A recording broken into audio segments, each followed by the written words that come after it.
We're going to start the sectors in focus panel, and we would like the panelists to occupy the stage. I'd like to introduce Deepa Rekha.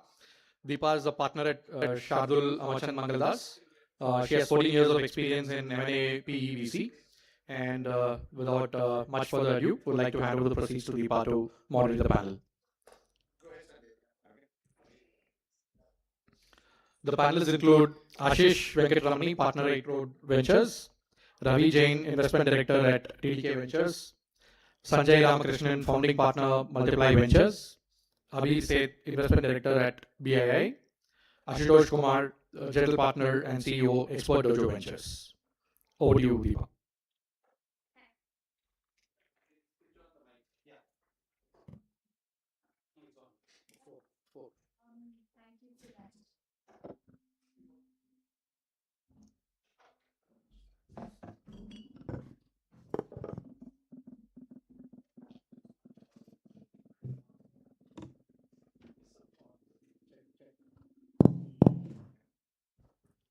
Thank you for that introduction. This is a post-lunch panel. We'll try to keep it as interactive as possible.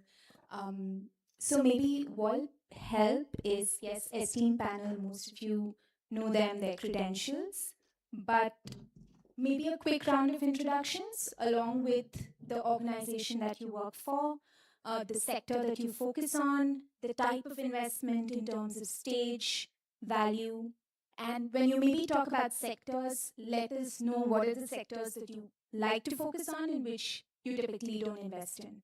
Maybe Sanjay, you can go first.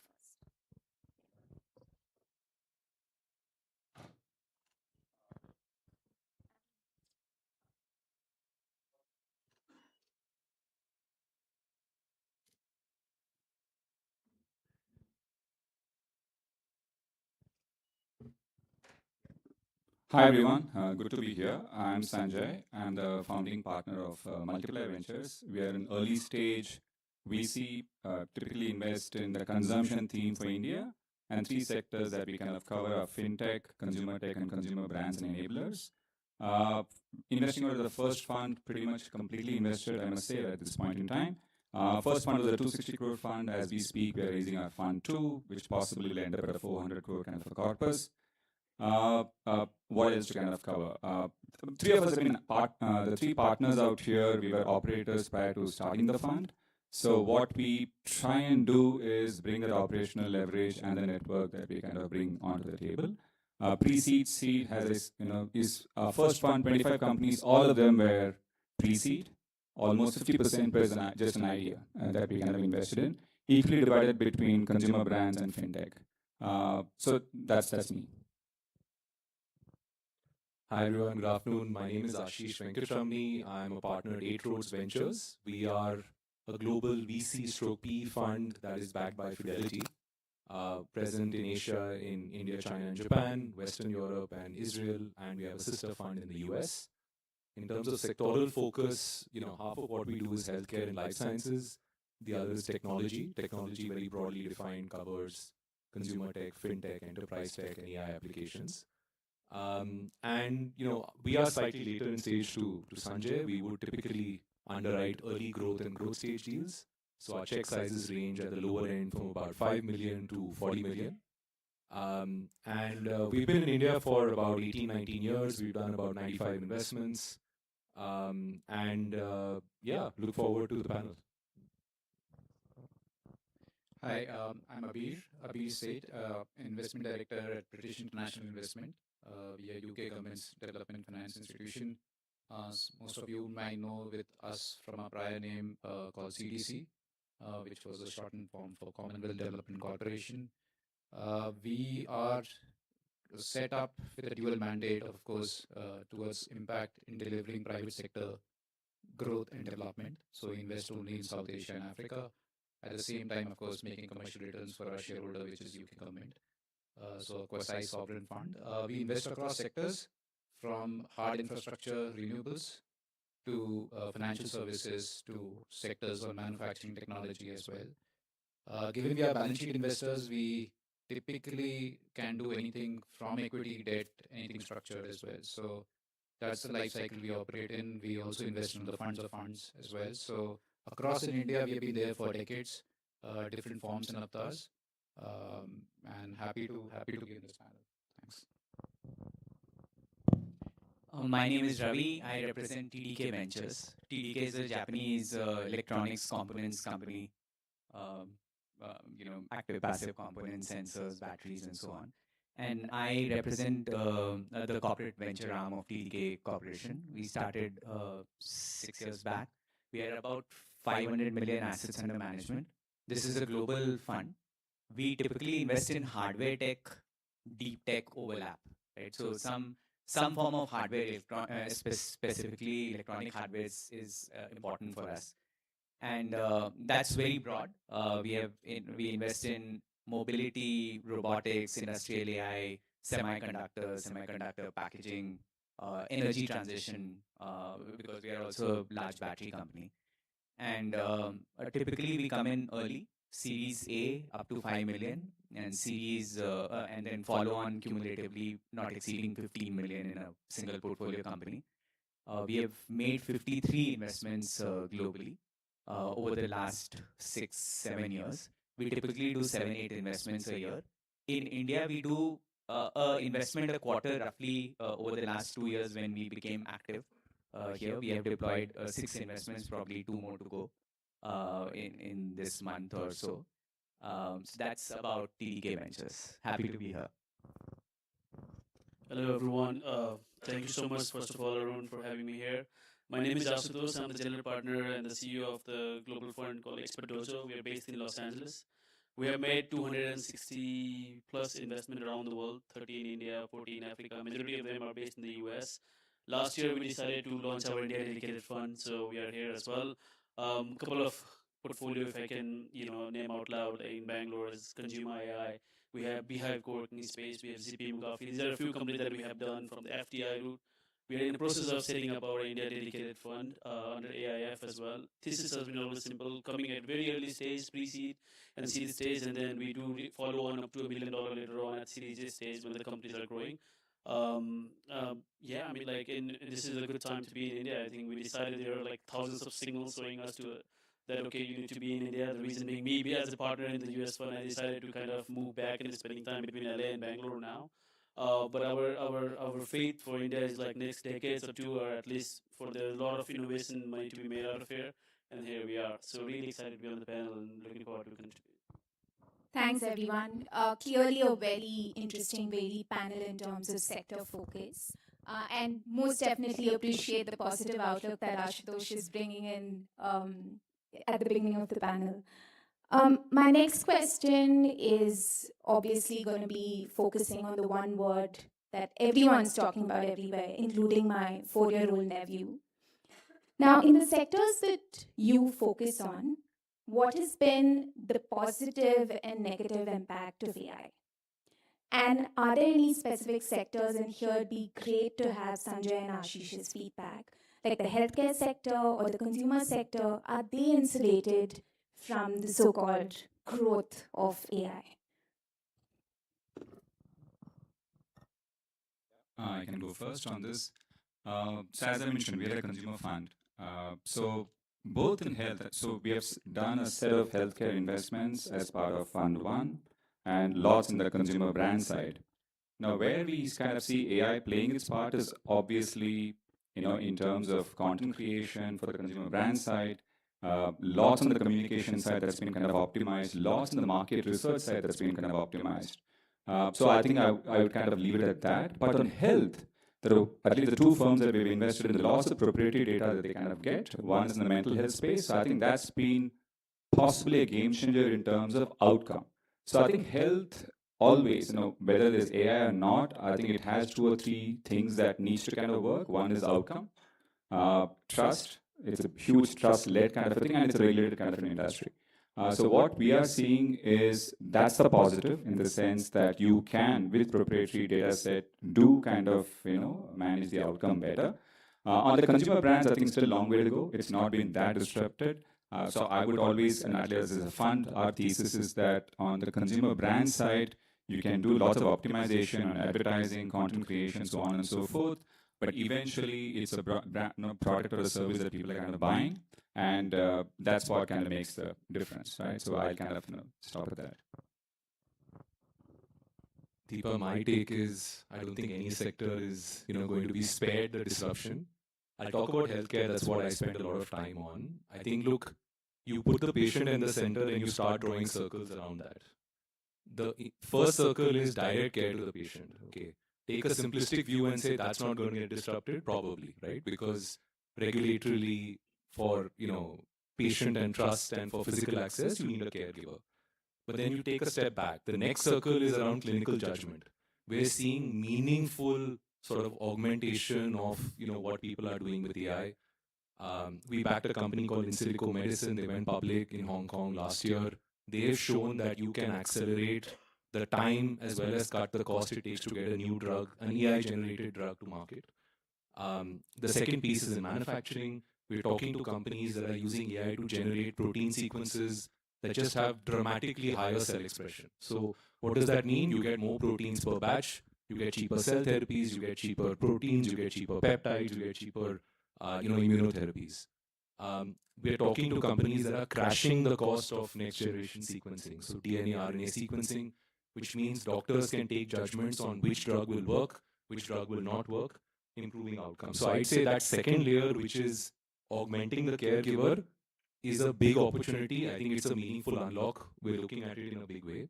You take one layer beyond that, is the stuff that honestly doesn't matter to quality of care. It's sort of administrative workflows, right? I think agentic AI will completely replace over time what's being done manually. It's happening in the US as we speak. So prior authorization, which is the interface between a payer agreeing to pay for a procedure, or you think about care coordination, or you think about various different administrative workflows. These are manual, error prone, they increase the cost. It only increases the timeline to do it manually. And I think we have a company operating along the US India corridor called High Labs, which is meaningfully accelerating the way health insurers sort of deal with these claims related issues. And so I think it's almost a nuance to say, look, it's not like healthcare is sort of a hedge against AI. I just think it's a higher friction sector to adopt AI. But I think the only mode there for an incumbent is time. It'll take more time for someone to potentially eat your lunch. But I think if incumbents do not evolve meaningfully, it's another sector that will see this playing out. That's very interesting and a very nuanced observation, Ashish. Yeah, Deepa, I think the way we look at it is slightly different. We feel there are issues that we need to resolve, especially in the impact, as I call it, like core SDGs, which is on basic education, healthcare, and food. And I think getting food on the plate is more important as we start solving some of these. But look, I think I also look at business services in general.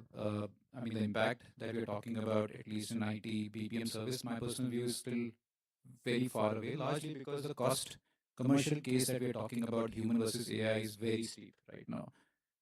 What humans can offer right now at the cost, I think it will take few years to match that with AI. It will eventually happen. It should eventually get in that direction. The idea is, of course, to see how to navigate that journey, especially with few of our companies as well. But yes, that impact is going to get quite prominent in India.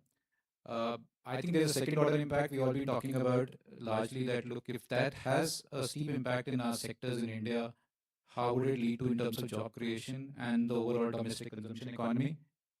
Yes, some bits of concerns, especially in urban areas like where we are sitting right now in Bangalore. Again, that's something which we need to watch out for.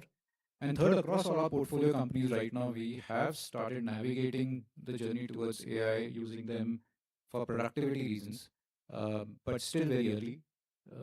I mean, we just started seeing some of that in getting implemented.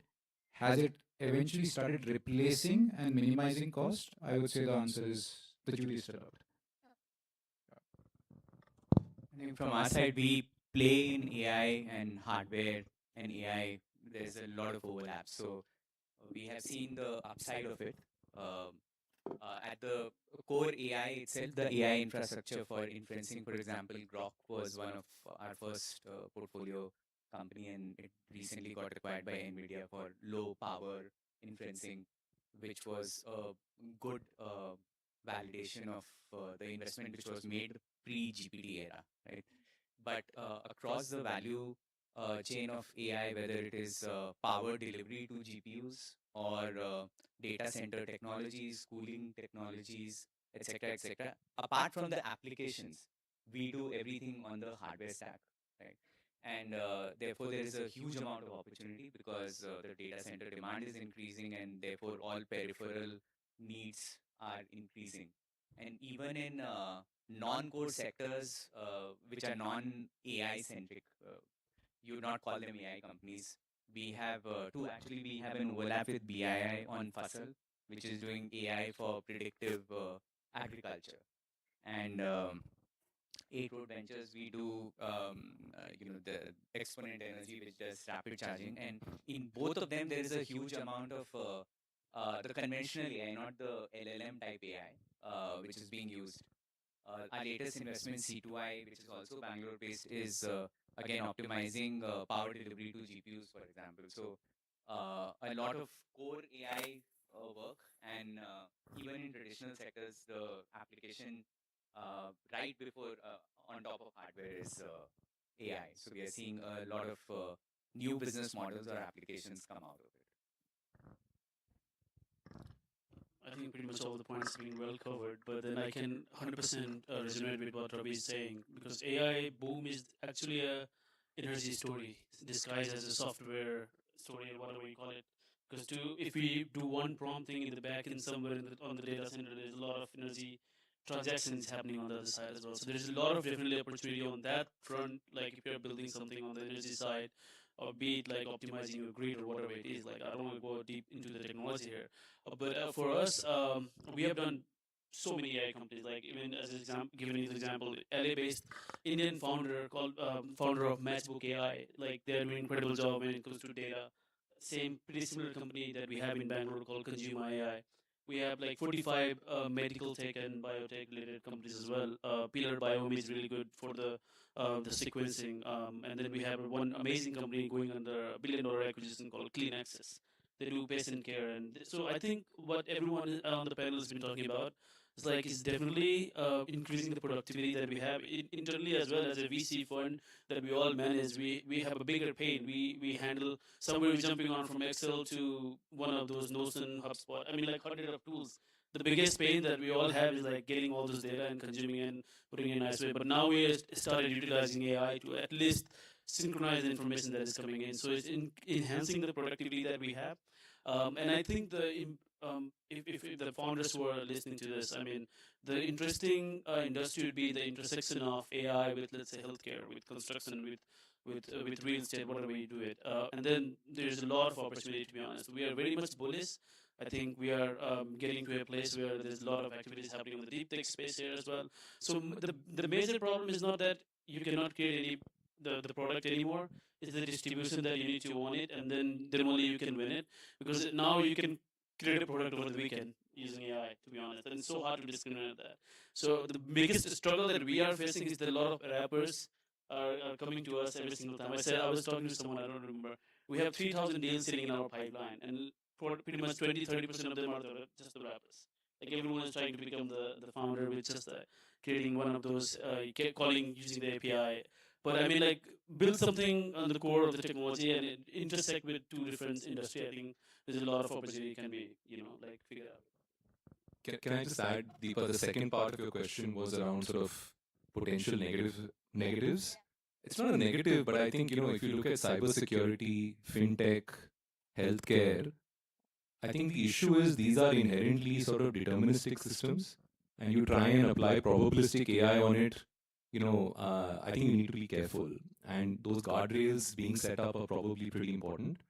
And so I think what we've noticed is companies that are taking a slightly cautious approach and a domain-led approach rather than a tech-led approach, I think they tend to be likely to approach it in the right sort of framework, because the cost of getting stuff wrong can be material.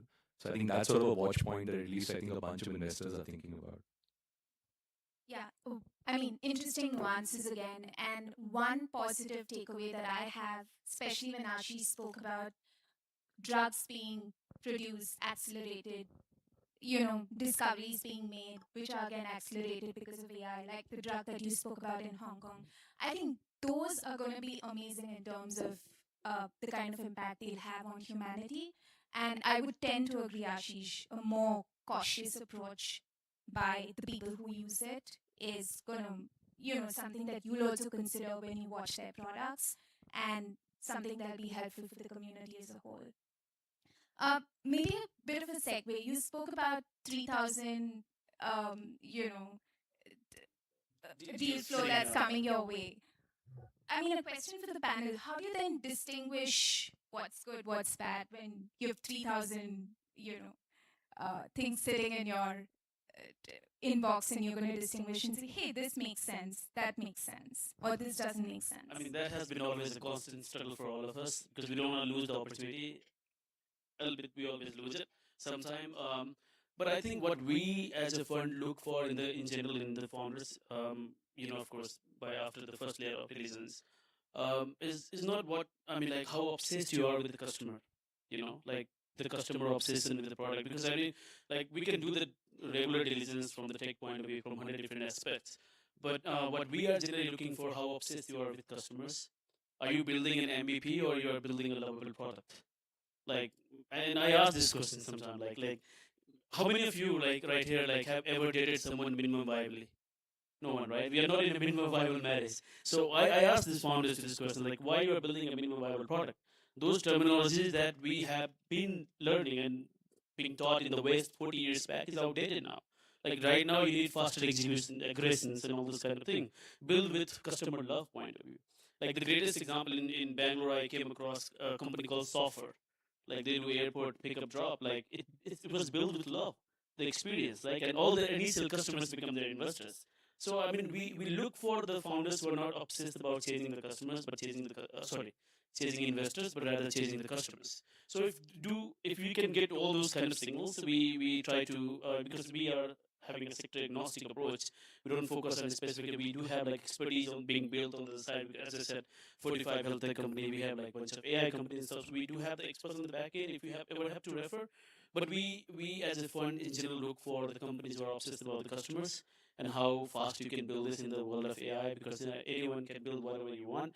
But then we want to see the signals that your customers are loving you, you are having the feedback mechanism from the customer, you are constantly not pivoting but evolving your product and all those kind of things. Interesting. Moving to the other sector that was discussed extensively in the last two panels as well, deep tech. And no better person than Ravi to probably tell us what he thinks. So, Indian deep tech, does it have enough depth? Founders in the deep tech space in India are saying they don't have enough people wanting to fund them. Is that the case? And Sudhir in the morning did say how exits are literally the most important thing for all of you. And if deep tech hasn't really seen so many mega exits in India, what is the case that you make for them?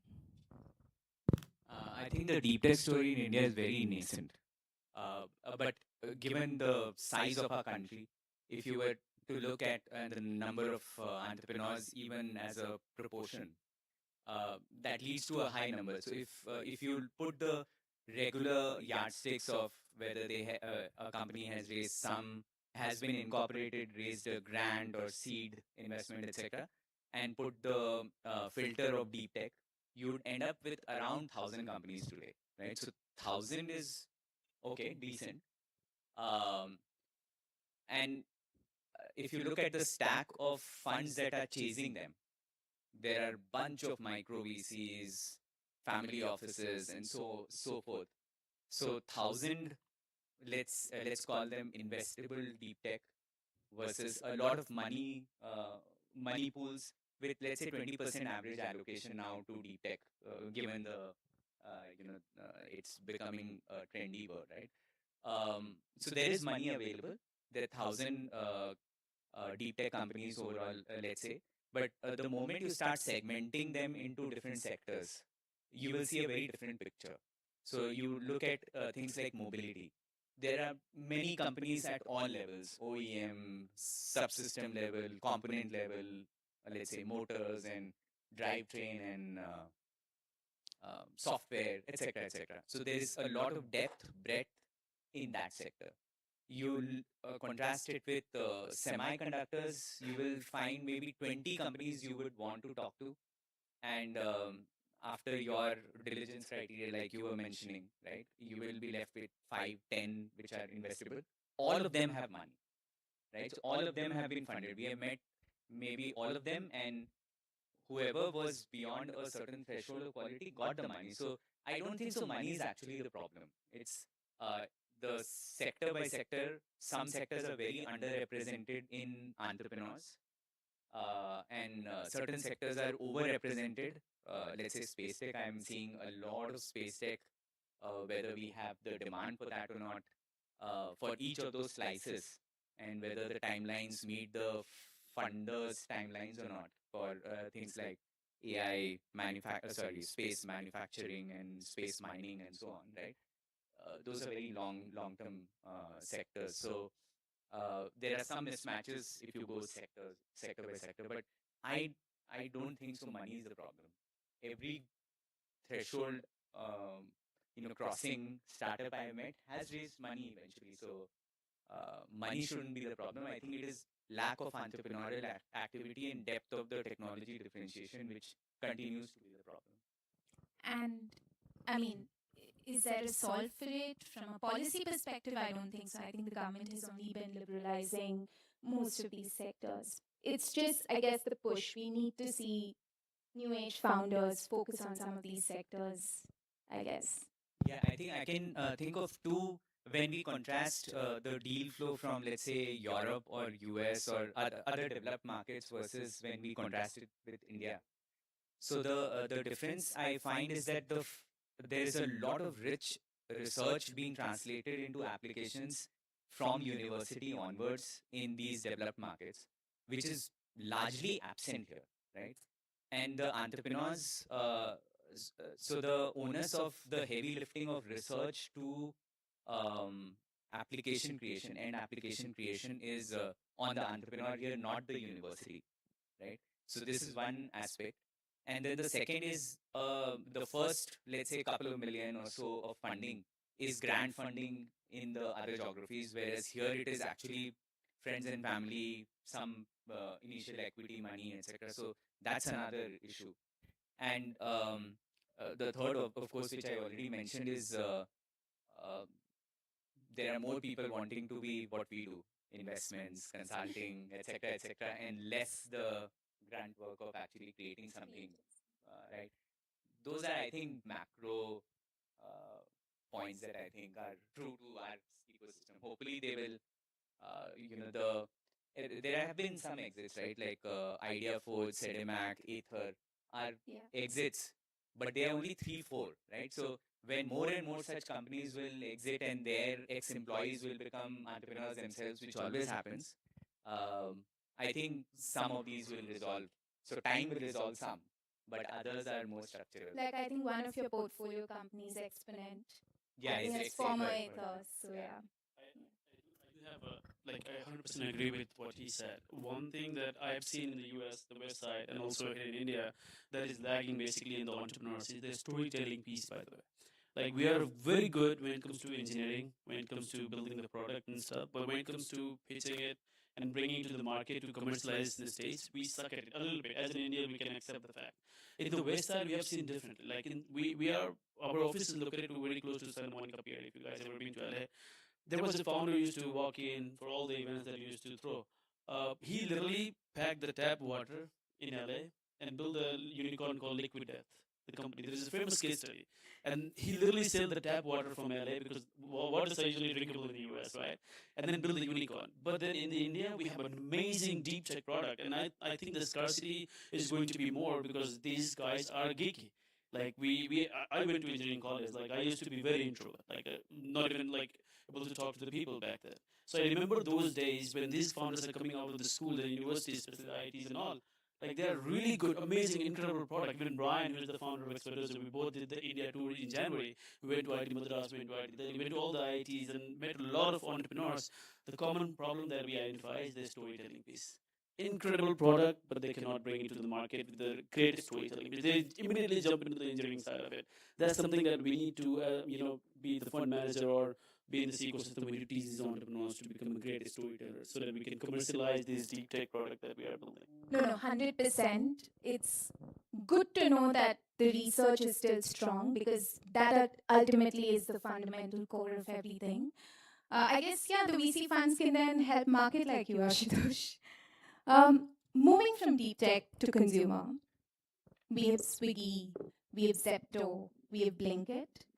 Any new, or do you see new entrants in the quick commerce space?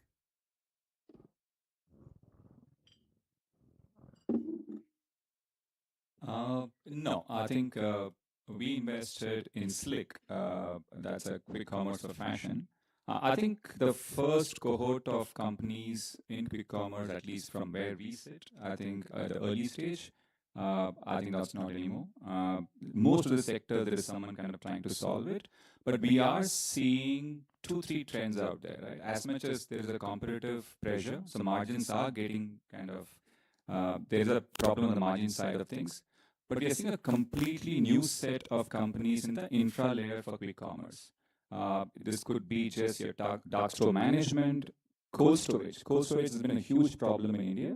And so one of the problem statements when you speak to any of the quick commerce companies or the consumers is when you get your cold product in, whether it's an ice cream or a curd, or you'll always have, when you look at the temperature, they're all different from the different providers out there. And that's largely because India doesn't have a great cold storage kind of network. And if quick commerce is enabling lots and lots of quick delivery frequency, how do you just kind of make sure that that kind of gets enabled? So we're seeing a whole bunch of companies building the infra layer to kind of enable quick commerce. So I think for every sector where there's a high frequency density led kind of play, I think we've already seen 2-3 players kind of coming. Their fashion has been taken. Pharma, I think there are 2-3 players kind of looking at pharma out there. Plaza is the last one that kind of came in. Services, we're seeing a whole bunch of services play kind of out there. And the last set that we are thinking whether there's going to be a quick commerce player or not is specific vertical services. So the last, I would say, 8 companies that came to us, one was building a network just to solve the nanny problem in urban India. All right. So what has happened is lots of nuclear families. We have an X number of births in a year, double income, and so we need support. The social structure wants that. So, but that has been an unsolved kind of a problem. All right. So somebody is kind of trying to organize that layer.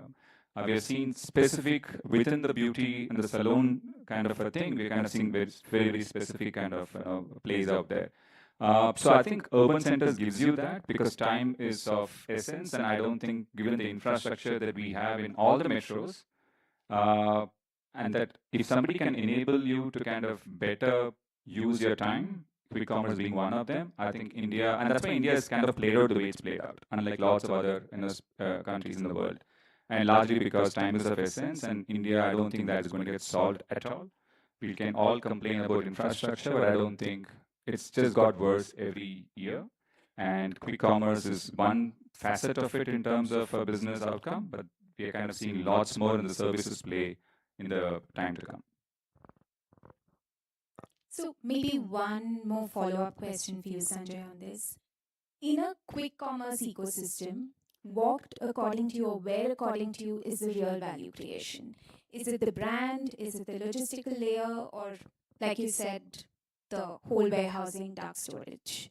That kind of a sector. See, if you kind of look at the first wave, all of us have a preference. Let's kind of look at the 3 bits of it. The first bit is where you buy your groceries from. Right? So all of us have kind of, wherever we live across the country, we have a preference between, let's say, these 3 players, Instamart, Zepto, or let's say, Swiggy, Instamart, and Zepto, right? So that's your first, but there is a brand play out there. Though it's a platform, there is a brand play. What we've also seen from a trend line, at least in Bangalore, is both Flipkart and Amazon doing their bit. And I don't know how many of you have kind of experienced. We keep kind of dabbling with new players, in this case Amazon, where Amazon has kind of moved the needle in terms of urban Bangalore or on two things. Their customer support is possibly the best, in the sense if you have a problem, the same customer support ecosystem they've had for the generic e-commerce is what they have for quick commerce, which is if I have a problem, first the money is credited, then you kind of talk about it. Everywhere else, you're talking to a bot. 100% agree. Yeah, and that bot is a struggle. You're just going there, wasting your morning peak time. Somebody, either you or someone else, is kind of spending time. So if things go wrong, I think in quick commerce, the service delivery kind of can suck up quite a bit of your energy.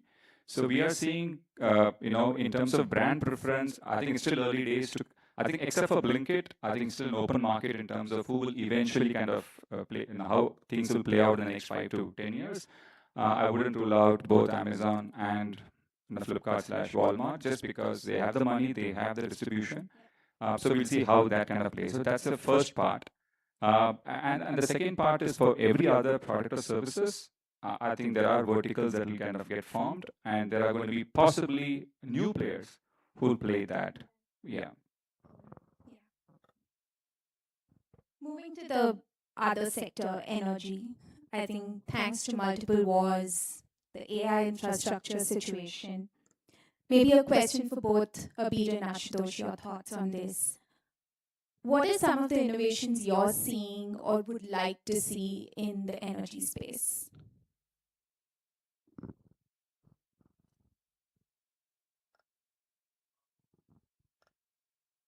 I think this particular, this is after probably a long time in India that we are seeing pressure coming more macro on both on our imports, especially on the fuel, but also likely to be a year where we are going to hit on the monsoon.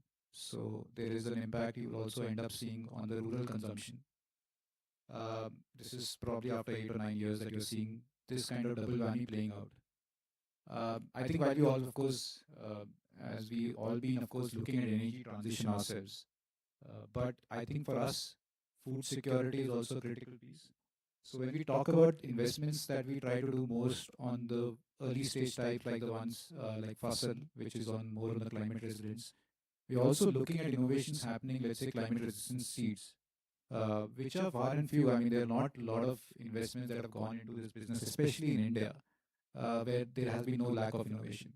I mean, if you look at some of these larger crops, one kg of rice requires 5,000 liters of water.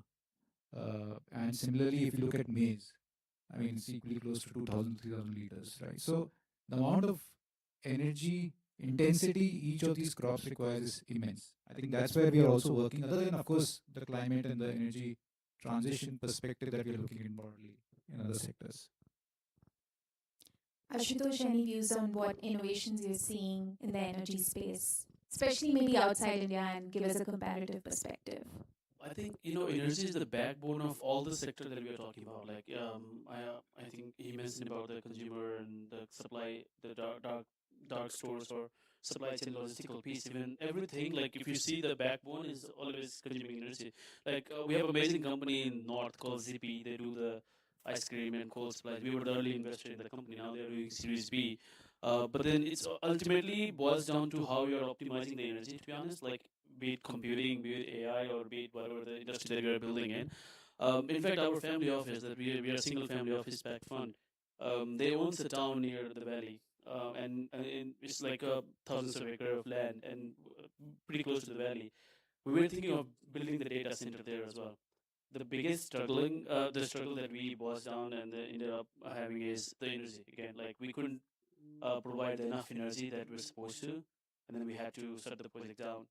So I think there are so many innovations that is happening, and there is small minute one. I think what as a founder we need to the ecosystem needs to find out is where the leakage is happening, and then build the vertical. Someone is mentioning about like there's so many vertical companies can be built from, let's say, just by supplying the power to the semiconductor and the grid and stuff like that.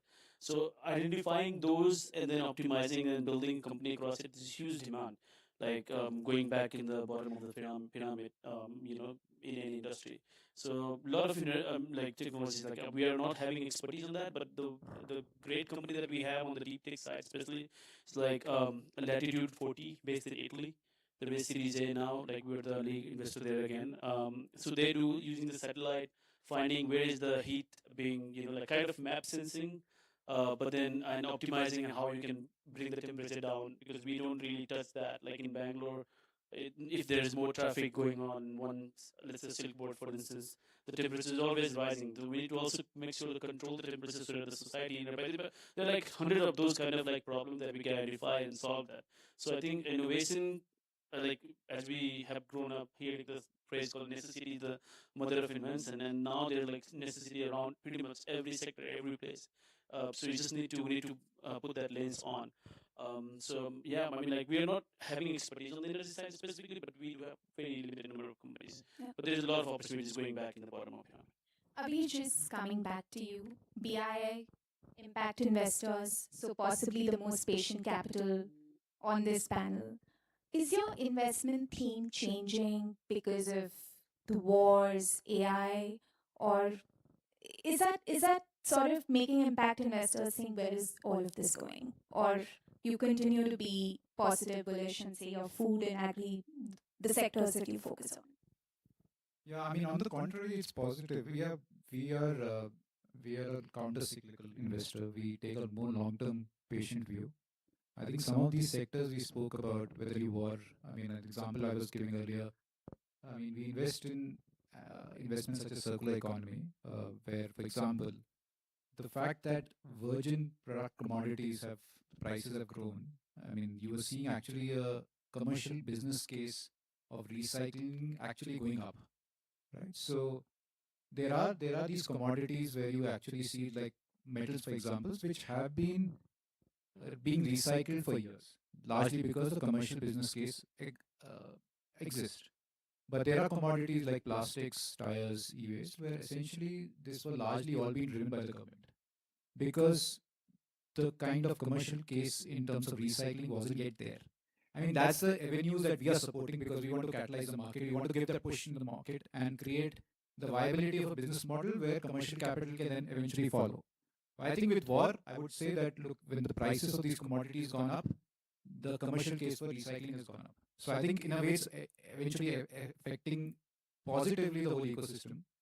Of course, as I said, food security is critically important for us, also in terms of job creation that we try to look from the services ecosystem as well. But I think largely being a counter-cyclical, long-term patient investor, we take a more macro view. We typically don't get swayed by the short-term volatility. Of course, forex depreciation, everything else impacts to like any of the investors here, because at the end of the day, the capital is outside India. It's not domestic capital. But I think our role that we play in terms of it being additional, both in terms of the value that we create and also in terms of being financially additional. I mean, trying to get into areas, avenues where commercial capital is still not there. I think that thesis still continues for us. Understood. Ashish, coming back to you on the healthcare sector, there clearly seems to be a lot of buzz around biotech, etc. Are there any specific subsectors in the healthcare space, health tech space, especially in India, that gets you excited?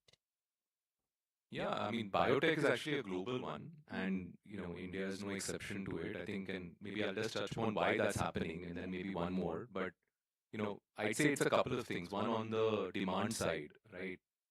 Big pharma has, between now and 2030, so 3.5 years, will lose $150 billion of revenue each year for patent expiry, right? So drugs going off patent. Now, that is a revenue hole that's very hard to fill with your own R&D pipeline. So every big pharma company is out there actively scouting for M&A targets, clinically validated assets that can refill their revenue pipeline. So there is $100 billion of M&A happening every year just to refill the pipeline, right? So what does that mean for us as investors? It makes exit sort of, a reasonably attractive option if you can pick the right asset. I'll give you an example of our US franchise. They backed a company called Metsera, zero revenue, phase 2 asset acquired by Pfizer earlier this year for $10 billion. That's the sort of outcome that is truly asymmetric. So I think, the fact that there is inherently sort of a demand for assets of this nature and, sort of a real premium being available for the right asset has made, I think a lot of venture capital sort of go back to biotech. I think the second is, there was this peak biotech funding that happened like 2020, 2021, and then a trough in 22, 23, when people said, look, this platform biotech story is not playing out. But I think now with AI, we're actually seeing companies being more efficient. They're taking less capital to validate an asset. They're predicting adverse events sooner. They're selecting the right patients earlier. So it's becoming more capital efficient to actually back this business model. So I'd say, that's one reason for biotech. A lot of nuance, but I'd say India and China have, I think some structural tailwinds to this as well, and that's why you're seeing more interest there. And I think the other area that, I'm personally quite bullish on, and we've backed this thesis with our money, is sort of, leveraging tech, data sciences, talent in India for solving, healthcare and life sciences workflow problems that exist in the US. We have 6 investments on that thesis. And these are inherently large TAM, high value problems where, if you take sort of on the supply side, high quality engineers, good AI skills, ML skills, data sciences skills, and entrepreneurs who have sort of understood the pitfalls that exist in the current system, they're able to, commercially validate these issues, build, fairly large profitable businesses if you can get this model right. So, that's a theme we continue to look for. Just maybe one more follow-up question, and this is something I'm very inquisitive about. Investment into healthcare was always about making it more affordable. Now we also see a lot of interest in premium quality healthcare, wellness initiatives, etc. Do you see any sort of, again, this is, like I said, an observation maybe, that in terms of the quality of healthcare you'd probably receive, there could be a dip because of investments from PE coming in. Like I said, this was an observation in the US, and there is a debate on this, but what's your take on this one? No, great point. And I think there is nuance here. You're right. I think, especially in the US, there is a perception that private equity in hospitals is not a good idea. I think, but the context there is also that, I think it is a deal structure issue rather than a sector issue. Okay. And think about it as an investor coming into an asset, highly leveraged deal. You need to cut costs, generate cash to service that debt. And when you're reducing your nursing staffing ratio to generate more net cash, I think that is, inherently a risky thing to do. And I'd say it's more the construct of the deal that perhaps is risky than particularly the sector. Let's contrast that with India, right? Here, we are fundamentally underserved, right? We don't have the infrastructure.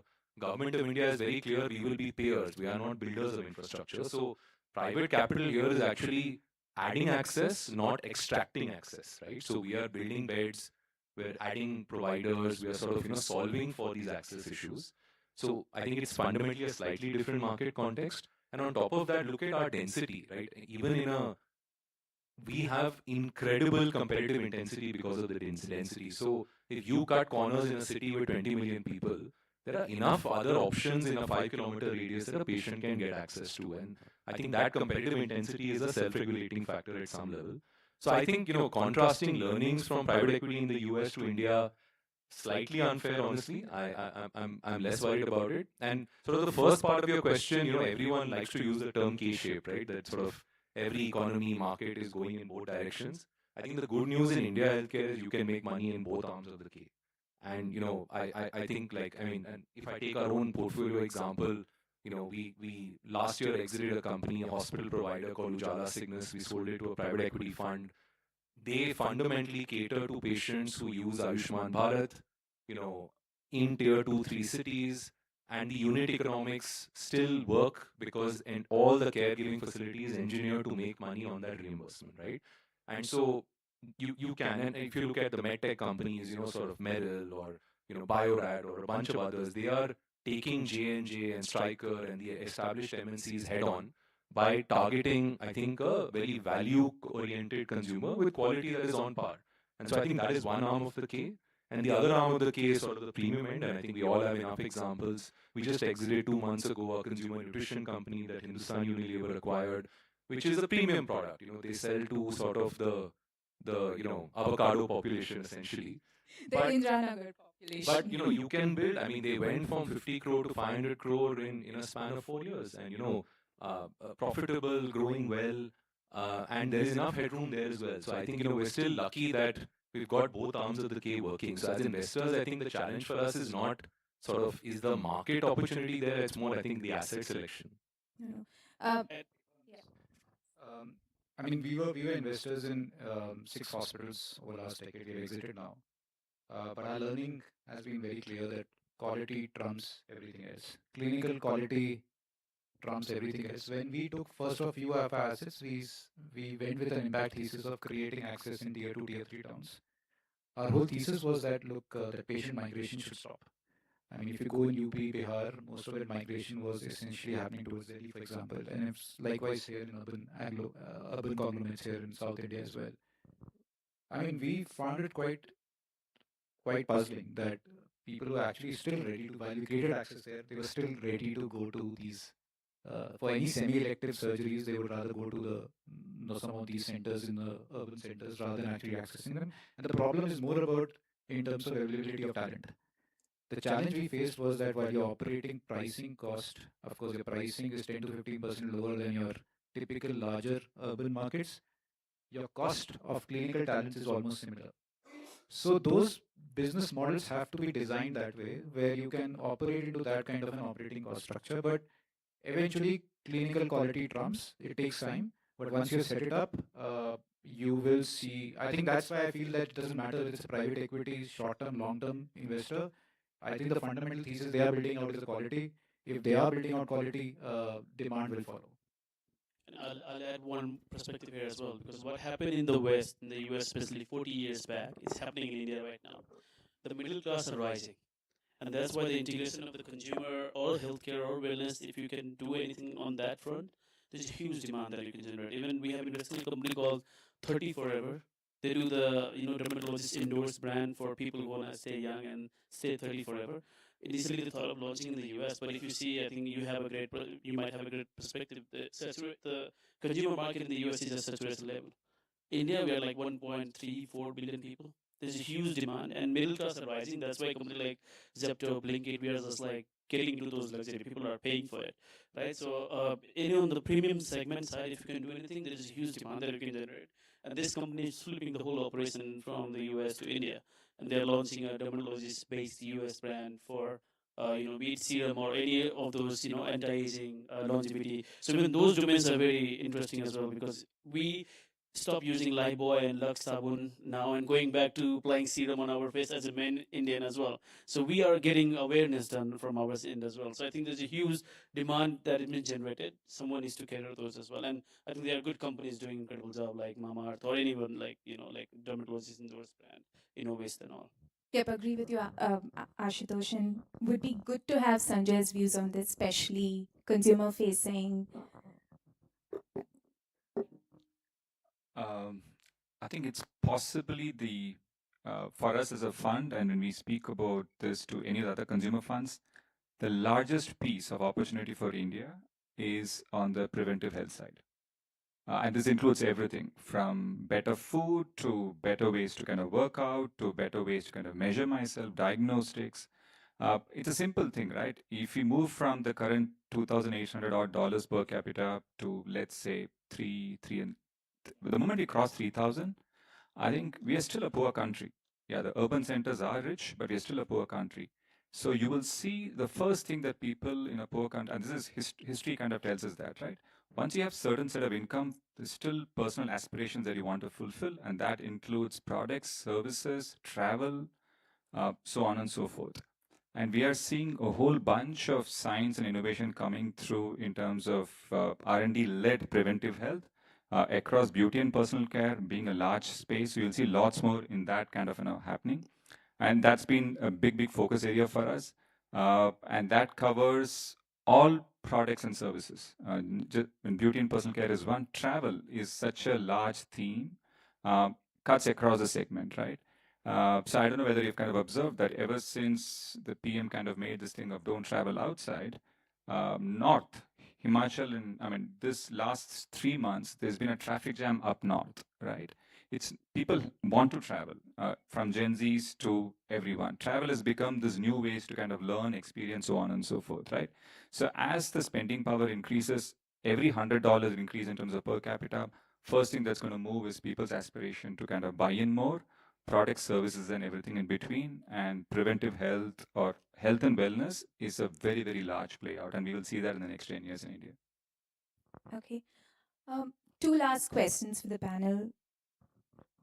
Which sectors do you think in India are ripe for consolidation? Maybe, Ravi, you can go first if you have anything in mind. I think I would definitely pick mobility and technologies. Related technologies are good for consolidation.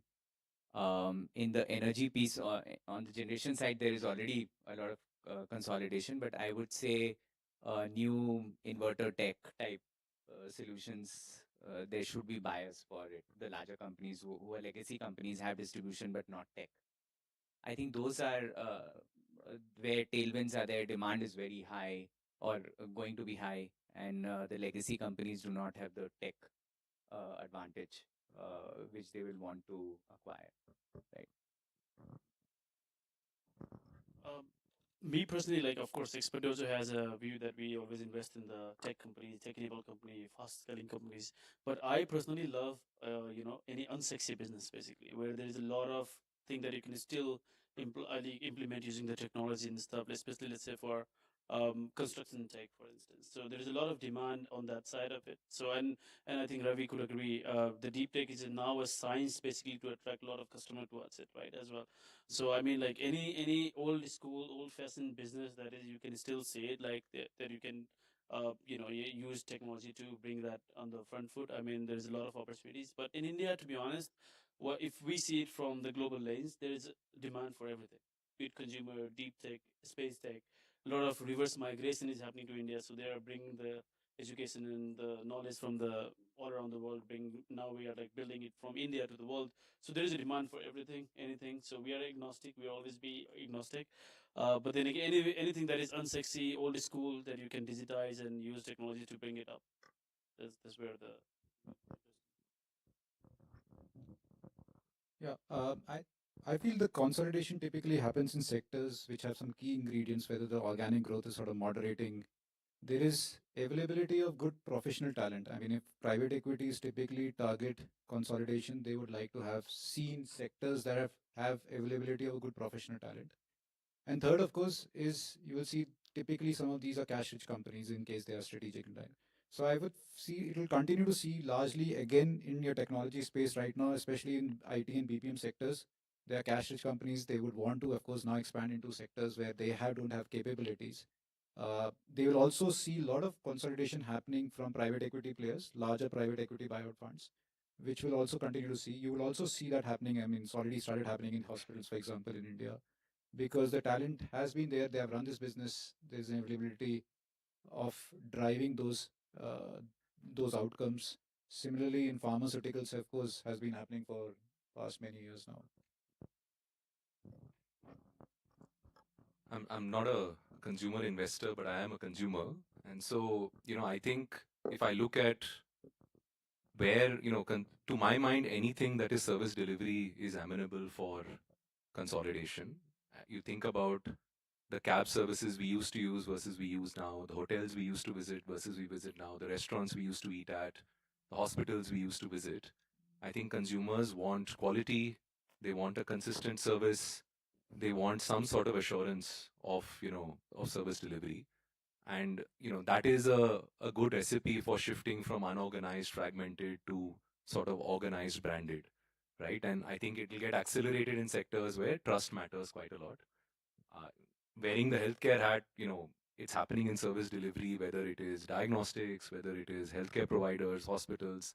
So I think we'll see it playing across the board. It gives you efficiencies. It just sort of plays into the demand side of things as well. Yeah, I think we are seeing the same thing on the consumer side as well. I think everybody's kind of aware that every large FMCG company, whether it's in the food space, from the Levers to Procter& and Gamble to Americo to Godrej, everybody has an acquisition budget right now in terms of consolidating in certain areas. So on the premium end, anything in any of the consumption pattern, right, that you kind of see, if you've kind of achieved certain scale and good customer love, I think they're open to kind of buy. and buy pretty early. They're not even waiting for, you need not be a minimalist or currently innovist to kind of be there. So we're seeing acquisition from 100 to 3,000 crores. And as long as they find that it's easier to kind of buy and take it and scale to the market. And we have seen that kind of play out. Large, the classical example that we all kind of go back to is Yoga Bar, sold for 80 crores, but scaled to such an extent with ITC's muscle. So we'll keep kind of seeing that, especially if, and there are enough and more problems to kind of solve in the Indian consumer space. So we'll see that acquisition as a way in the consumer space. Yeah. One more question for the panel. If I were a founder in today's environment, what would matter more? Technological differentiation, distribution advantage, or access to low-cost capital? I would say all.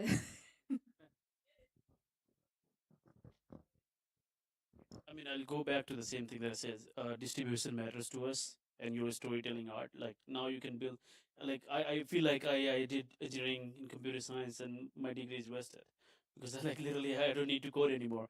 So those fronts, it's all fixable. But if you can learn the soft skill like storytelling piece, and you own the distribution channel, I think that matters the most. This is our lens, technology differentiation, because durable advantage comes from that. So that's my personal criteria also. If I have the liberty to add one more, then maybe I think the founder and the management teams matters the most, especially for the late stage investments. I mean, I think distribution in India is largely all democratized to the extent in consumer. It's getting democratized. I mean, we were talking about many decades back when distribution was the key mode. But I'm sure in amongst the three, then of course, technological mode is quite a differentiator as well. The way the innovation is happening and the way the companies are now changing their business models as well. Yeah, I think it depends on the stage of the company. I think, if you don't have some technical differentiation, what's the right to exist? And so for early stage companies, I think it's important. But as you grow, I think honestly, the capabilities to stay ahead of the game are probably important. I think very hard to stay still where you are today. I think for growth investors like us, honestly, distribution is important, and not everyone gets it right. Um, I I actually, and I know there are very few founders in the room, but I think low cost capital is a terrible idea. I think, please select investors who can add some value to you, open doors, help you with the learning curve. I think solving for 2% dilution is a terrible, terrible thing if you take money from the wrong people. So I actually think that's not a good idea that I would propagate. Same thing across consumer, you need to have a tech or a product differentiation. So we kind of look for that.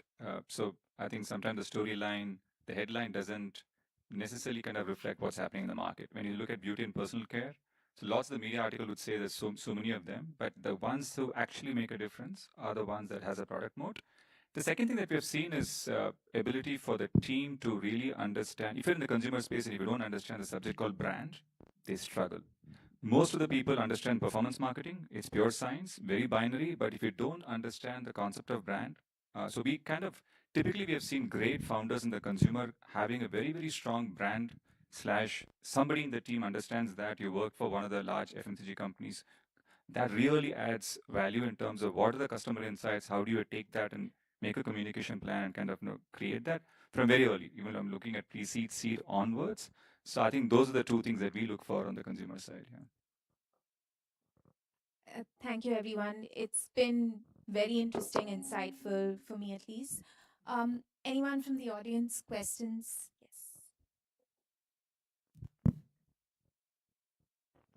First of all, thanks for the beautiful discussion. I have got a couple of questions. So one question by and large is for everyone here on the panel. Are you guys also looking at cybernetics right now? No, not particularly. Okay. We don't have a thesis on it, so we only do investments where we have a thesis. We do not have. Okay. We are. I'm not the guy who looks at it, but as a fund, we are. We've made a couple of investments. We exited Securonics to Vista a couple of years back. We partnered with Safe Security more recently. We have a couple of others as well. It's an area of some focus. Okay. And we would love to see those kind of like domain when you can enlighten us and make us understand what exactly you guys are building. So we love to see those companies as well. Being sector agnostic focus. Yeah. No, actually, for the larger audience, it's actually a framework or uses of variety of things to ensure that AI is not beating the system. That is what is the cybernetics thing. So that is what is the next thing that we see coming up. Maybe a lot of services company will also have a department which is only working on cybernetics for the foreign companies. Second thing, my question is for you, Ashish. Now, especially from a perspective of like, that when we talk about the healthcare in the US and in India, see, so I advise quite a lot of governments, and the interesting part is when I want transparency for others. It's the other thing. So, means the government will want more transparency for the people, and people will always want more transparencies for the government. In the same way, when you talk about technologies, a doctor in India, maybe working in a very big hospital, will still want a time, slack time. And when you make everything to work on dot, don't you think they'll accept the systems or they'll say, no, we don't want such systems? No, I think productivity enhancement is a value prop everywhere. Okay. And I think what plays out in other markets does tend to play out in India with some lag. And obviously, market sizes are different, so you may not see the same outcomes. But the rage in, for example, the US the last couple of years has been what's called ambient scribing, which is, you basically, the EMR system will essentially note down the entire conversation between the doctor and the patient, transcribe it, put down all the medical codes that are needed to get the claim processed. It dramatically cuts down, sort of the productivity. I mean, it dramatically increases the productivity of the doctor, and more importantly, also increases sort of their ability to review, their downstream use cases, right? Summarization, etc. So when they see the patient next, they know exactly where to take it forward. If they need to hand it over to someone else in their team, they know exactly what part to take forward. So that's taking off in India, and there are a number of companies that are sort of working with providers here. I think the reality is our, unit economics are a bit challenged. We are very value conscious.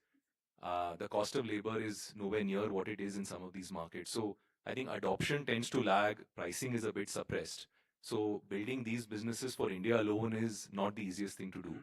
But I think the good way to think about it is tech for the global south. So, if you can sort of build in India and it works out here, chances are, Latin America, Africa, Southeast Asia, Middle East, they're all fair game, right? As long as you can solve for sort of the distribution. So maybe that's one way to think about it. Sure. Thank you.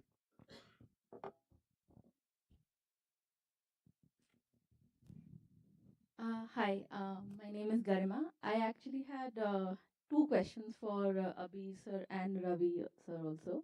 One is a general question that when it comes to impact investing, how do you balance the commercial returns which you would want with the impact mandate, and do they like sort of pull at each other when you are doing investment for such a long term? And the second question is more specific. Like we spoke about e-mobility and the fact that there are a lot of verticals within e-mobility. And going back to what Deepa said about consolidation, do we see any of these, any specific vertical within e-mobility, maybe charging infrastructure or e-manufacturing? Like given that it's been away for a while, do you see any of that consolidating in the next 5 to 6 years? Sure. No, thanks, Karima. This is very pertinent question. You should join one few of our investment committees. Uh, Look, I see it. I mean, we've of course evolved over time. I think one, it has to go hand in hand together. It can't be, it can't be in isolation or in separation. Uh, at the same time, I mean, it's a difficult job then, right, to do that.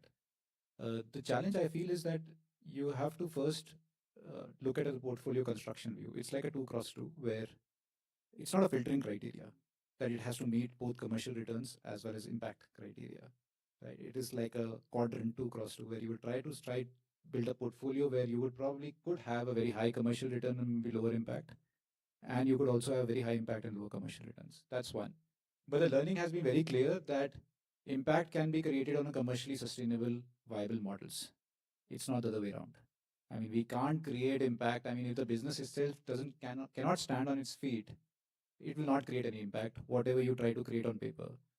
It has to be practically on ground, deliver that. So I would say in summary, it's a tough one, but we try to balance it out. But yes, trying to first filter out that it's a commercially viable, scalable model, and then try to create a, let's say, portfolio approach towards what we can create from an impact as well as commercial returns there. Thank you. I think the second question was on consolidation. That was part of my response also, that I believe in mobility, specifically e-mobility. There should be consolidation because bunch of players have come, and the benefits of scale have are significant in these sectors, and there is a lot of differentiation that has come at at what layer do these companies play, like component layer or the software layer and so on.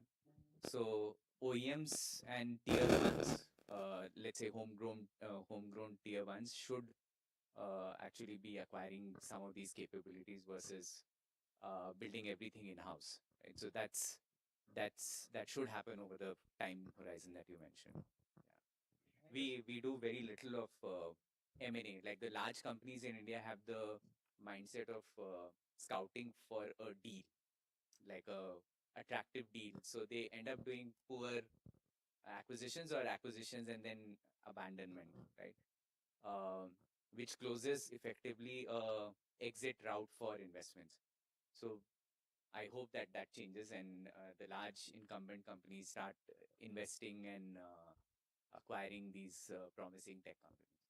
I mean, just to add, we also invest in e-mobility. I mean, our learning has been that first mover advantage is not played out. So clearly, the second movers and third movers are actually sort of tripping over the first movers. So yeah, so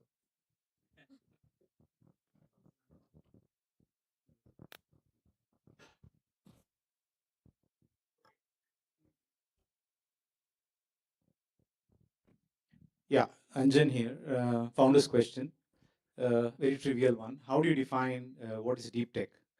First, sorry, Ravi, I'm going to put you under the bus, right? Second, India is not an early adopter market. We are probably late laggers. So how do you expect a deep tech company to develop any solutions which are going to give you a meaningful return? Per se, equity investment itself is risky. Over and above, you are talking about a deep tech because death valley for a deep tech company is anywhere from TRL 4 to TRL 7, right? That's where we die, right? So I mean, this deep tech question is really bothering me a lot, right? So what do you? So for us, deep tech is defined by non-trivial technology, which may be kind of manifested in some sort of IP advantage or know-how, which is difficult to replicate. So our entire diligence is whether the technology meaningfully provides you a value, whether it is cost or feature set, in very simple terms, and whether it is durable or not. If the answer to these is yes, then we believe that this is deep tech enough, right? And there is so many spectrum. In this spectrum, people say shallow tech and deep tech and so forth. And I remember this conversation with somebody who was asking me the question, would you consider Atomberg, for example, as deep tech or not, right? And so there is a spectrum here, right? So that's how we think about deep tech, right? What is the formidability of the technology advantage and how trivial or non-trivial it is to for others to do it, whether it is IP protected or know-how protected, whichever the case might be, right? So that's how we define deep tech, and we are finding all our portfolio companies, 6 of them, are doing pretty well. They are not at the TRLs that you're referring to because they are closer to engineering and application creation versus still in the lab.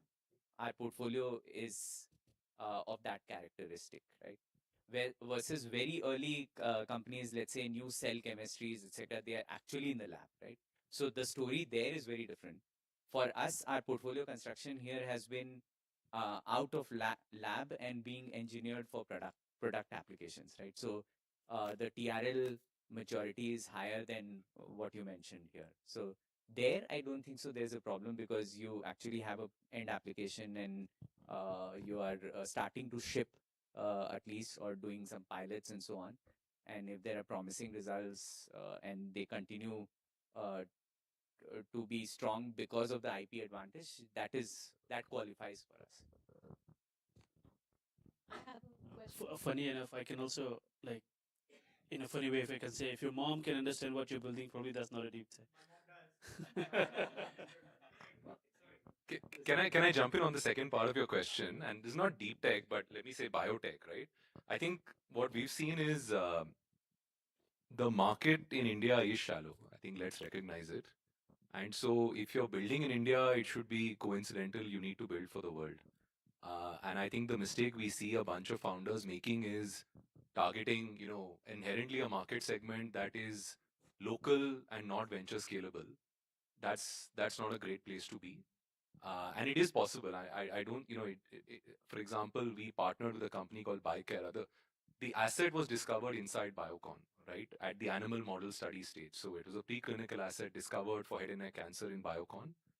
We took the asset out. Kiran of Biocon is a key shareholder, incorporated a new company, raised capital, and it went public on the NASDAQ a year and a half ago, the first public biotech out of India. But that is solving essentially, at a global scale, it is a best in class asset, or we'd like to think it can get there. And so I think the bar that any Indian founder would need to take in segments like this is, are you globally best in class? Because otherwise, I think it's a very rough road.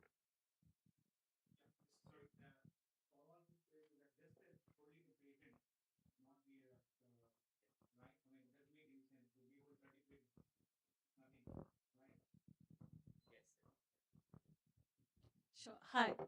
Thank you for the insights. I'm Megha from AK Connect. My question is around deep tech as well.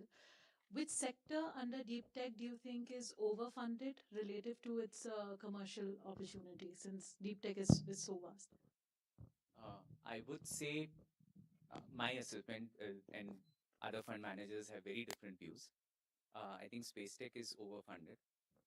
Um, the scene will change the moment Skyroot does a very successful launch and the revenue profile of Pixel and Galaxy and so on start taking up, right? Uh, but I think all the bottlenecks is actually launch vehicles today globally, not just India, right? So a lot of end application companies are being funded who would um, not have a launch mechanism itself, given there is only one launcher today, which is Falcon platform of SpaceX, right? And they are increasingly putting their own payloads and doing very lower proportion of ride share, right? So there, I think there is a mismatch on timing, I believe. Uh, uh, I think that is a sector that stands out. We have made an investment there, but in launch side, not on the application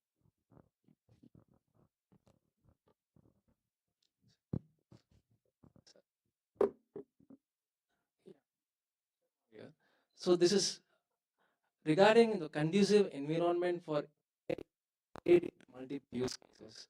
So this I would like to relate it to the US recent policy announcement for grid, how GPUs should consume power, or how GPU companies should have their power consumption should be monitored in a different way when compared to a normal, residential user.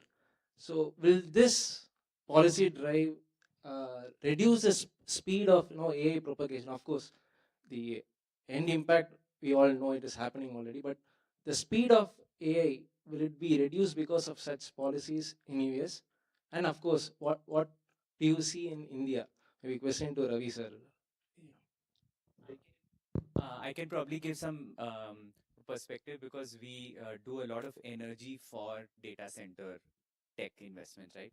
So the question that you asked, and I think you also alluded to it, Ashutosh, that there is energy bottleneck, and if you look at 50% of the announced capacities are now being cancelled in the US, primarily because power is not there, right? And so all the incentives are to do your own power generation through different means, right? So you set up your own utilities or sub utilities and infrastructure to do else there is no viability there. And there is some impact on consumer energy pricing also because of data centers. So states are starting to object that we don't want data centers because they don't generate employment. In a large data center, you will see a handful of people actually to manage, right? So it's not a employment generating industry per se in operations, but it's a huge consumer of energy, and it conflicts with other things. So our focus has been geothermal or nuclear related power, which can be which can augment what exists. In India, it is a different story actually. We are wanting this AI infrastructure to come because if you look at the math, we are energy surplus. It's just that we don't have the right grid infrastructure to leverage it or tap it, right? So Andhra Pradesh is inviting all these data center companies, Google, etc. They have made some announcements because there is energy surplus, and that can be tapped, right? Sooner or later, we'll come to this impasse where we'll also have the same problem, right? So just to answer that, uh, energy is the bottleneck. It is slowing down propagation, which is reflected in this cancellation of announced capacities. And India will also face that same issue unless we fix our grid problem and the basic infrastructure problem itself. And by the way, to his point, recently the city of New Jersey just celebrated crazily when they announced that they are not bringing the data center to New Jersey area specifically. It's crazy, but a lot of activities happening in the Texas area because of the power and the hydro. To answer your question, I think so. What's happening basically? Nvidia is trying to control this whole supply and demand problem. The island of Malta having the same. I mean, like they're trying to set up like India with 1.4 billion population, and Malta, such a small island, will have like same 25 megawatt, let's say, for the GPU consumption. What is going to happen basically? It doesn't really matter how much demand or supply you are generating and stuff. There will be a distribution channel, distribution in a decentralized way that is also US is trying to impose in pretty much everything, be it the economy in general or the money and notes and stuff. You will have like option to use the power and the capacity of the GPUs from other countries and all, but it's just that it's going to be expensive a little bit. But if we solve the problem, if you own the whole supply and demand right now in India, we can be leading that as well. And there is a lot of activities happening, as you rightly mentioned, in Hyderabad, especially the Vizag area, right? So, I mean, that is not going to be a problem, what you're asking, but it just be expensive a little bit. Even right now, like if you build and deploy agents, like it looks very sexy in the front like the day you deploy, but then once you start using it, the cost will keep increasing high and high, right? So that's the really huge bottleneck, and it goes back to again the thing that we are talking about, like back in infrastructure is just energy. On the front one, we are seeing it as a technology. Any more questions? Thank you to the panel. Very insightful discussion. A very long Q&A session. Very engaging. Meanwhile, request the audience to hold on for the next panel. Super interesting. I see a lot of questions on deep tech. The next panel is going to double click more deeply into deep tech and answer a lot more on these questions. We are also joined by Ankit Kedia, who's also wearing two hats, LP and a GP, from a family office background as well. So entrepreneurs who had questions on family office as well, please wait and take benefit from his inputs as well. We have a OGVC in the room as well, Samir. Looking forward to him joining the panel and sharing his wisdom as well. Short networking break. We'll join back at 4:15. Look forward.